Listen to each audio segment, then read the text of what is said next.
Most people grow up believing a comforting lie about wealth. They're told that money comes from luck, connections, talent, or simply working harder than everyone else. But this belief keeps them stuck. The uncomfortable truth is that wealth does not begin with money at all. It begins much earlier, inside the mind. Think and Grow Rich is not a book about shortcuts, investments, or business tactics. It is a book about how wealthy people think differently, how they make decisions, and how those decisions compound over time into extraordinary results. Napoleon Hill spent over 2 decades studying the most successful individuals of his era: industrialists, entrepreneurs, inventors, and leaders. What he discovered was not magic or coincidence. He found that success follows repeatable patterns. More importantly, failure follows patterns too. Most people unknowingly adopt the mental habits of failure, while a small percentage deliberately train their minds for success. The foundation of everything in the book is desire, but not the casual kind most people have. Almost everyone wants money, comfort, or freedom, but wanting is cheap.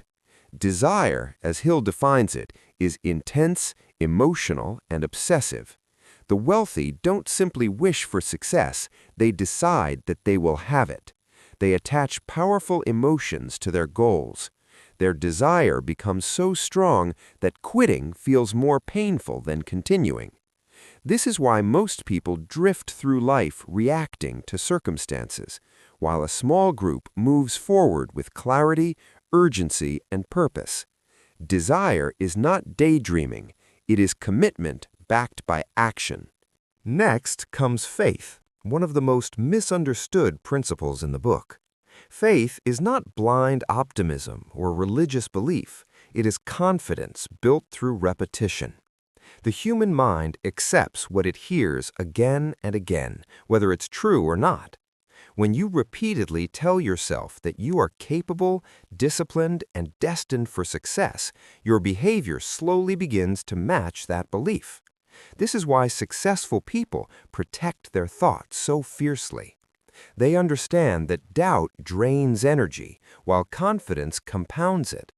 What you consistently think about yourself becomes your reality. One of the most powerful ideas Hill introduces is autosuggestion, the process of influencing your subconscious mind through deliberate self-talk and mental repetition. Logic alone does not control human behavior, the subconscious does. Most people fail not because they lack intelligence or opportunity, but because their inner dialogue works against them.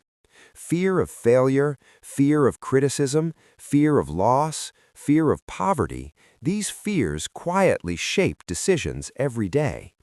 Wealthy thinkers learn to reprogram these fears by controlling what they feed their minds daily: their thoughts, words, environments, and influences. The book also destroys another common myth, that knowledge alone creates wealth. Education without action produces nothing. What actually matters is specialized knowledge applied with purpose. The most successful people are not those who know everything, but those who know how to use what they know effectively. And when they lack knowledge, they don't stop, they collaborate.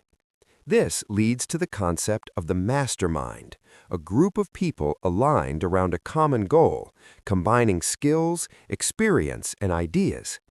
Wealth is rarely built alone. Behind almost every major success is a network of minds working together. Another harsh but essential lesson is persistence. Most people quit far too early. They interpret temporary defeat as permanent failure. One rejection, one loss, one setback, and they stop. Wealthy individuals think differently. They expect resistance. They understand that setbacks are part of the journey, not signals to quit. Persistence is not talent. It is a trained habit. Those who succeed do not avoid failure. They simply refuse to let failure stop them. Perhaps the most controversial idea in the book is that poverty often begins as a mindset. This does not mean circumstances don't matter. Clearly they do. But mindset determines how you respond to those circumstances. People who remain stuck focus on obstacles, limitations, and excuses.